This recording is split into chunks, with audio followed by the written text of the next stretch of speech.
छत्तीसगढ़ के रायगढ़ में एक बार फिर जनता बनाम कॉरपोरेट की जंग सड़कों पर उतर आई है। धर्मजयगढ़ क्षेत्र की पुरंगा कोयला खदान के खिलाफ ग्रामीणों का आक्रोश उबल पड़ा है। इलाके के हजारों ग्रामीणों ने जिला मुख्यालय पर धरना दिया। उनकी मांग है कि 11 नवंबर को होने वाली जन सुनवाई को तुरंत रद्द किया जाए। यह धरना केवल एक खदान के खिलाफ नहीं बल्कि उस लूट नीति के खिलाफ है जो छत्तीसगढ़ की जमीन, जंगल और जल को कॉरपोरेट घरानों के हवाले कर रही है।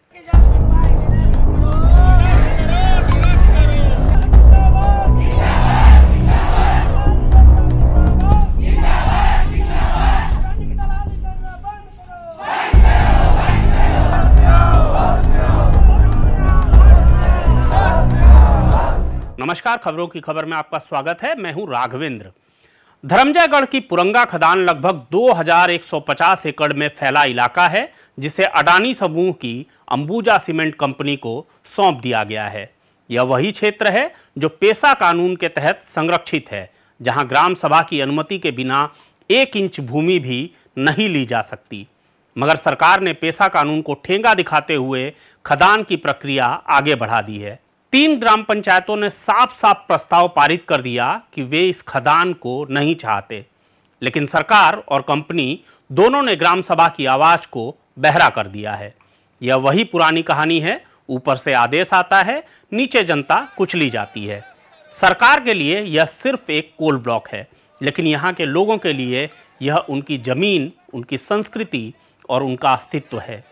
जल, जंगल और जमीन छीनकर अगर कोई यह कहे कि रोजगार मिलेगा तो यह मजाक है। किसे रोजगार मिलेगा? उन्हीं को जिनके खेत, जंगल और नदी कंपनी के खनन मलबे में दफन हो जाएंगे। अडानी समूह की भूमिका अब किसी रहस्य की बात नहीं। छत्तीसगढ़ में लगातार खदानें, बिजली परियोजनाएं और औद्योगिक क्षेत्र इन्हीं के कब्जे में जा रहे हैं। भाजपा सरकार इन सौदों को नीलामी और विकास का नाम देती है, लेकिन असल में यह एक संगठित लूट है, संसाधनों की, पर्यावरण की और सबसे बढ़कर जनता के अधिकारों की। हसदेव अरण्य के बाद अब पुरंगा इसका नया मोर्चा बन गया है। धर्मजयगढ़ का यह इलाका जैव विविधता का केंद्र है। यहाँ के जंगलों में साल, सागौन, तेंदू, महुआ और लाख की खुशबू है। यहाँ की माड़ नदी जीवन देती है, लेकिन खदान शुरू होते ही सब कुछ बदल जाएगा। पानी जहरीला होगा, मिट्टी मर जाएगी, पेड़ काटे जाएंगे और लोगों को उनके ही गांवों से बेदखल कर दिया जाएगा। यही मॉडल है विकास का, जो पहले रोजगार का सपना दिखाता है और बाद में उजाड़ देहात छोड़ जाता है। आज रायगढ़ में जिन ग्रामीणों की आवाज़ गूंज रही है, वे केवल अपने अधिकार के लिए नहीं बल्कि संविधान की आत्मा के लिए लड़ रहे हैं। पेसा कानून कहता है कि अनुसूचित क्षेत्रों में ग्राम सभा सर्वोच्च है। ग्राम सभा का निर्णय अंतिम है, लेकिन जब ग्राम सभा ना कहती है तब भी सरकार हाँ कहकर अडानी को बुला लेती है। यह न केवल कानून का अपमान है बल्कि लोकतंत्र के गाल पर तमाचा है। नवंबर 2013 को एक कर्नाटका के मामले में सुप्रीम कोर्ट का जजमेंट है कि जो जमीन है, जमीन का राज्य सरकार और केंद्र सरकार जो है वो केवल ट्रस्टी है, मालिक नहीं है। मालिक वही है जिसका उस जमीन पर अधिकार पत्र है। तो जमीन के नीचे, जमीन के ऊपर का दोनों मालिक है। दूसरा सबसे बड़ा बात यह है कि 2002 में एक समता जजमेंट आया इस देश में, जो सुप्रीम कोर्ट का जजमेंट है, और उसमें साफ साफ कहा गया कि आदिवासी बाहुल क्षेत्रों में आदिवासियों के संरक्षण, उनकी संस्कृति, उनके रखरखाव और उनके प्राकृतिक संसाधन के जो मालिकाना हक है वो आदिवासी समुदाय के बीच में है। मैंने काफ़ी लोगों को समता जजमेंट के आदेश की कॉपी मैंने दिया है, और उसको अगर लोग देखेंगे कि समता जजमेंट, जब 23 तारीख को यहाँ के लोग कलेक्टर साहब से बात करने गए थे, कलेक्टर साहब ने कहा कि जमीन के नीचे का आपका मालिकाना हक नहीं है, इसलिए आप विरोध नहीं कर सकते। तो कलेक्टर साहब को भी मैंने आज भेजा है वो समता जजमेंट, और वो जो 5 सितंबर 2013 का सुप्रीम कोर्ट का जमीन के मालिकाना के हक के मामले में जो निर्णय आया है, और उस निर्णय को आप सभी गूगल के अंदर देख सकते हैं। वो निर्णय बहुत स्पष्ट है और मीडिया के लोगों को भी देखना चाहिए, और मुझे लगता है कि जो यूथ और नौजवान लोग हैं उनको भी देखना चाहिए और पढ़ना चाहिए और लोगों को बताना चाहिए कि ये मेरे अधिकार हैं। और जब भी कोई, चाहे वो अनुविभागीय अधिकारी आए, चाहे कलेक्टर आए, जब भी हम उनसे बात करें तो उन आदेशों की कॉपी ले जाके और उनसे कहें कि साहब पहले ये पढ़ के आप हमको सुना दीजिए, इसके बाद जो भी इसमें लिखा होगा उसको हम भी मानेंगे और आप भी मानिए। अडानी समूह और भाजपा सरकार का गठजोड़ आज छत्तीसगढ़ की मिट्टी से लेकर उसके कोयले तक पर कब्जा जमाने की कोशिश कर रहा है। जनता पूछ रही है, यह राज्य किसका है? आदिवासियों और किसानों का, या फिर कॉरपोरेट बोर्ड रूम में बैठे कुछ अरबपतियों का? सरकार को, प्रशासन को अगर बात करनी है, कलेक्टर को, एसडीएम को, तो गांव में आए, गांव के पब्लिक के बीच में बात करे, तभी जो है हम जमीन देना चाहते हैं कि नहीं देना चाहते, ये इस पर जो है चर्चा होगी। और जो है इसको जो है हम लोग पूरा गांव के लोग जिस तरह से आज बैठे हुए एकजुटता के साथ, हमारे एनजीओ के भाई राजेश त्रिपाठी, राजेश मरकाम जी भी आके सबको समझाए हैं। हम भी इनके साथ आत्मविश्वास, कॉन्फिडेंस, पब्लिक की जनता के साथ, यहाँ की ग्राम पंचायत के सभी प्रतिनिधि, इस क्षेत्र के जनपद सदस्य, यहाँ के विधायक, पब्लिक के साथ खड़ी है। हम लोग नहीं चाहते कि यहाँ जो है जन सुनवाई हो, ना किसी तरह की जल जंगल जमीन पर किसी दूसरे का कब्जा हो। हम मालिक है, यहाँ के मालिक रहेंगे, हम अपनी प्रॉपर्टी नहीं देना चाहते। बिल्कुल, ये जो है हमारे ग्राम पंचायत के जनप्रतिनिधि किसी प्रकार के दबाव में नहीं आएंगे, ना कोई ग्रामीण दबाव में नहीं आएगा। प्रशासन को अगर अपनी बात रखनी है तो यहाँ के बात करे। और हमने जो कलेक्टर को आवेदन दिया है 22 तारीख को, कि हमारे जो विशेष ग्राम सभा ग्राम पंचायत के द्वारा पास किया गया है, उस पर जो है वो निरस्त करने के लिए सारे जन सुनवाई, सारे अधिकार जो है सरकार के जो पहले पारित किए गए हैं वो सबको निरस्त करने का आवेदन दिया गया है। उसमें जो है निरस्त करने का कार्यवाही शासन प्रशासन करे, यही जनता चाहती है। सरकार जनता की नहीं, कंपनियों की सुन रही है, और जो जनता सवाल करती है उसे विकास विरोधी कहा जाता है।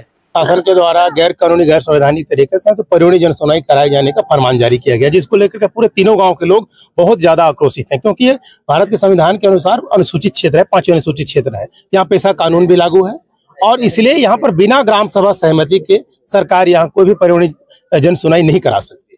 जिसके लिए यहाँ के ग्राम सभा ने अपना ग्राम सभा प्रस्ताव पारित करके प्रशासन को भेज दिया है कि हम किसी भी प्रकार की कोई जन सुनवाई हम अपने क्षेत्र में नहीं चाहते हैं। ना हम अडानी को, ना किसी भी कंपनी को अपनी गांव की, चाहे वन भूमि हो या फिर राजस्व भूमि, हम अपनी जमीन नहीं छोड़ना चाहते। मतलब हम अपने जल जंगल जमीन के मालिक हम बने रहना चाहते हैं। सरकार एक तरफ यहाँ के लोगों को विकास के नाम पर बड़े बड़े परियोजना लगा करके, माइंस लगा करके यहाँ पर विस्थापित करने के तैयारी में है, और इसको विरोध में पूरे क्षेत्र के लोग यहाँ पर लामबंद हो गए हैं। देश संविधान से चलेगा और संविधान का राज होना चाहिए, ना कि किसी उद्योगपति के इशारे पर सरकार काम करे। आप सब देख रहे हैं पूरे देश में आज अडानी के इशारे पर कैसे यहाँ की सरकारें काम कर रही है। छत्तीसगढ़ की पूरे बस्तर की जंगले 350 एकड़ जमीन अडानी को दे दी गई। हसदेव के जंगल को काटने का आदेश जारी कर दिया गया है, लगातार वहां पर जंगल कट रहे हैं। रायगढ़ में कैसे हमारे तमनार क्षेत्र में लगातार वहां पर बड़े बड़े आंदोलन हो रहे हैं, जंगल कट रहे हैं, लोगों को वहां पर गिरफ्तार करके तानाशाही रवैये से पुलिस की बंदूक के नोक पर वहां पर लोगों को गिरफ्तार करके, जिसमें मैं स्वयं गिरफ्तार हुआ था, वहां के क्षेत्रीय विधायक भी गिरफ्तार हुए थे अपने कार्यकर्ताओं के साथ में। तो इस तरीके से तानाशाही रवैये के साथ में यहाँ पर सरकार गैर कानूनी और गैर संवैधानिक तरीके से यहाँ पर कार्य कर रही है। धरने पर बैठी महिलाएं कह रही हैं, हमारी जमीन हमें जान से प्यारी है, अडानी आ जाएगा तो हम मर जाएंगे, लेकिन अपनी जमीन नहीं देंगे। इन शब्दों में जो आग है वही छत्तीसगढ़ की असली आत्मा है।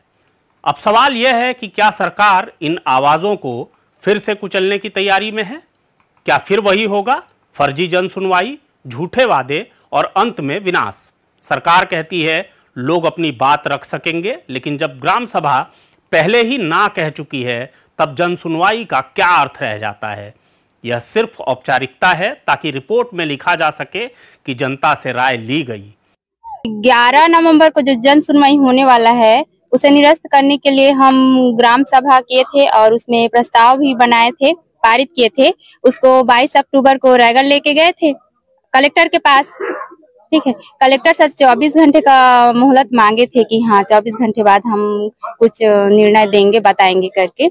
तो कल बुलाए थे जनपद में हमारे ग्राम सामर सिंह से सरपंच उप सरपंच, पुरुंगा पंचायत से सरपंच उप सरपंच और तेंदुमुड़ी से सरपंच उप सरपंच को। अब उनके बीच क्या बात हुआ क्या नहीं हुआ ये तो हम नहीं जानते हैं सर। बस हम इतना जानते हैं कि हम अपने जमीन को देना नहीं चाहते हैं अडानी को। सर जी बिना पेड़ काटे कहाँ पर वो अपना टेंट लगाएंगे, कहाँ पर से खुदाई स्टार्ट करेंगे? वो बोलते हैं कि हम जमीन के अंदर वाले हिस्से को लेंगे, ठीक है, कोयला निकालेंगे, तो खुदाई ऊपर से स्टार्ट करेंगे कि नीचे से खोदते हुए ऊपर चढ़ेंगे? बताइए, मार्ग तो चाहिए ही ना। और चलिए ट्रेन बनाएंगे, छोटा सा ट्रेन बनाएंगे, उसमें से ट्रांसपोर्टिंग का काम करेंगे करके बोल रहे हैं, ठीक है, उसके लिए भी तो रास्ता चाहिए। और सब तरफ पेड़ पौधा ही लगा हुआ है, मतलब पेड़ तो काटना तय है सर। तो किसी भी तरीके से बात तो लागू ही नहीं होता कि पेड़ पौधा नहीं कटेगा, पेड़ पौधा काटना तय ही है। 17 हेक्टेयर बोल रहे हैं, ठीक है, वन विभाग का जमीन पूरा चला जाएगा तो वन विभाग का जमीन का मतलब है क्या? पेड़ पौधा है उसमें, इसलिए तो वन विभाग बोल रहे हैं ना। तो कैसे नहीं कटेगा बताइए? वहीं का जमीन जा रहा है और बोल रहे हैं कि काटेगा नहीं पेड़ पौधा, तो कैसे नहीं कटेगा? सर जी जो जो विकास करना है उनको लिखित में दे दें, ये विकास होने वाला है करके प्रमाणित करके हमको दे दें, फिर उसके बाद बोले विकास होगा करके। हमें तो कोई विकास दिख नहीं रहा। आसपास के क्षेत्र में कई जगह हुआ है, मैं गई भी हूँ कोलमेंस, यहाँ गेवरा भी गई थी मैं, जो हमारे एशिया का सबसे बड़ा कोलमेंस है, वहाँ भी गई थी मैं। अब वहाँ तो होना तय ही है, समझिए अब हो ही रहा है, तो अब सबसे बड़े एशिया का सबसे बड़ा कोलमेंस है। तो वहाँ कल एक क्या बोलना चाहिए इंसिडेंट हुआ है वहाँ जी, लाठीचार्ज की कोई घटना हाँ नहीं है। हाँ सर, मतलब वो लोग कुछ बोल नहीं रहे थे सर, वो लोग लाठी डंडा पकड़ के तो गए नहीं थे, अपना अधिकार मांगने गए थे कि हमारा जो जगह है उसको आप लिए हो तो उसके बदले में हमें मुआवजा दो और नौकरी दो। कुछ गलत तो नहीं बोल रहे थे ना वो लोग। उन पे लाठी चार्ज हुआ है सर, कुछ लोग इतने घायल हो गए, इतने घायल, मतलब इतना मार पड़ा ना उनको कि जमीन पे गिर गए, और जमीन पे गिरे उनको उठा के थाना में जेल में बंद कर दिए हैं। सर ये फूट डालो की नीति है और कुछ नहीं है। अंग्रेजों के जमाने में जैसे हम जनता लोगों को ही भड़काने के लिए इसके पास गए, कुछ बात हुआ नहीं है, बस दिखा रहे हैं कि हाँ ऐसा बात हुआ है, समझौता हुआ है।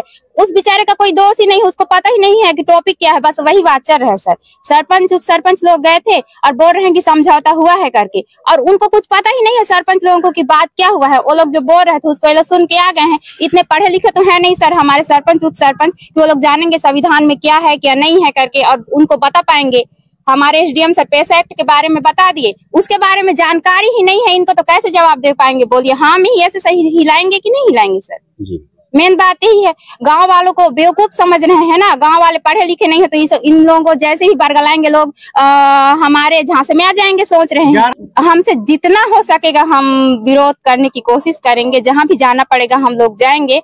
और देखिए मेन बात तो ये है कि लोग आएंगे तभी जन सुनवाई होगा, ठीक है, और लोग नहीं आएंगे तो भी उन लोगों का तो कोई भरोसा नहीं है कि वो अपने मन से ही प्रस्ताव पारित कर सकते हैं कि ये लोग सपोर्ट कर दिए हैं हम लोगों का, उसके बाद कुछ नहीं कर सकते। यदि होना तय ही है, यदि मान के चलिए, तो हम जाएंगे और भरसक विरोध करेंगे।